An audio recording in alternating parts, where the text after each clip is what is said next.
Welcome back, guys, to the Butterfly Season podcast. Today, I'm going to hit you with some quick goodness to just like really set the tone for the rest of your day, night, at whatever time you're listening or watching this.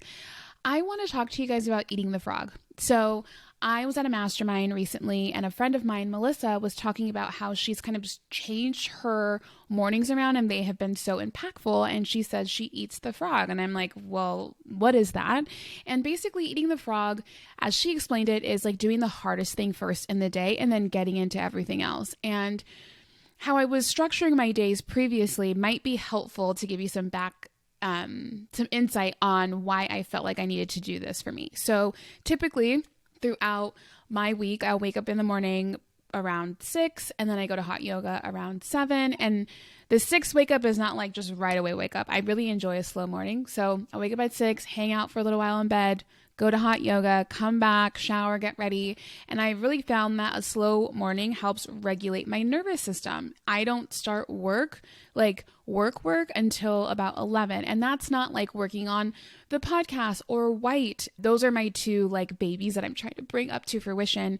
And I'm talking about work, like stuff that's bringing in the money. I don't do any of that until 11. So from the morning until 11 or sometimes noon, I'm just doing whatever I want to do or whatever lights me up.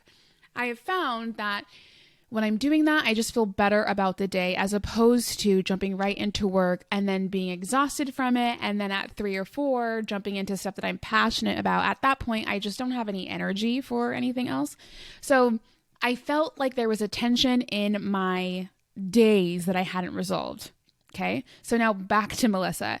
She was telling me how she's modified her day and it's changed. It's been a game changer for her. And so she calls it eating the frog. I imagine this is a term that is probably used in other spaces or a book or something. I had just never heard it. And so eating the frog for her meant waking up. She wakes up around 4 and then gets like a solid 2 hours in of work. And afterwards, she will do her breath work or yoga, hot yoga, meditation, ice bath, all of the things.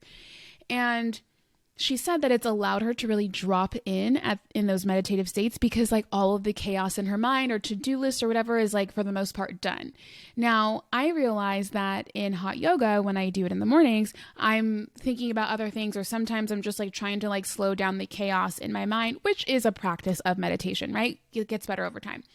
But I was like, I think I might want to try eating the frog because I was starting to feel like bitter and resentful a little bit towards the end of the day when I felt so drained and didn't have enough like creativity or time or energy to focus on the things that I am really passionate about right now.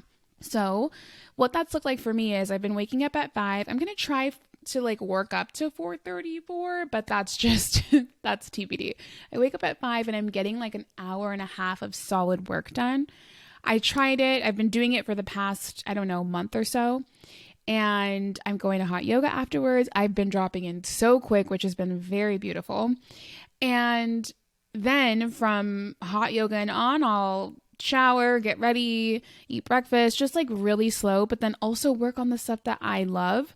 I have made it a hard stop now to start working at 12 and then really power through from 12 to 3:30 and sometimes 4. And then my day is like, whatever I want to do is whatever I want to do. So that has been so amazing for me. And the reason why I bring that up is because I want to ask you, how can you eat the frog and what does that look like for you? It might not look like waking up at 4 a.m., but you can try some things on for size to see how you can really optimize your day. But also if you're in a season of transition, if you're in a cocoon season right now and you're wanting to jump into something else and you're not feeling like you have the time, eat the frog might be good for you. So anyways, try it out on for size and take a screenshot of this episode. Let me know how it works for you. All of the DMs, you guys, seriously make my entire day. So DMing me on Instagram, love that. And yeah, let's do this together.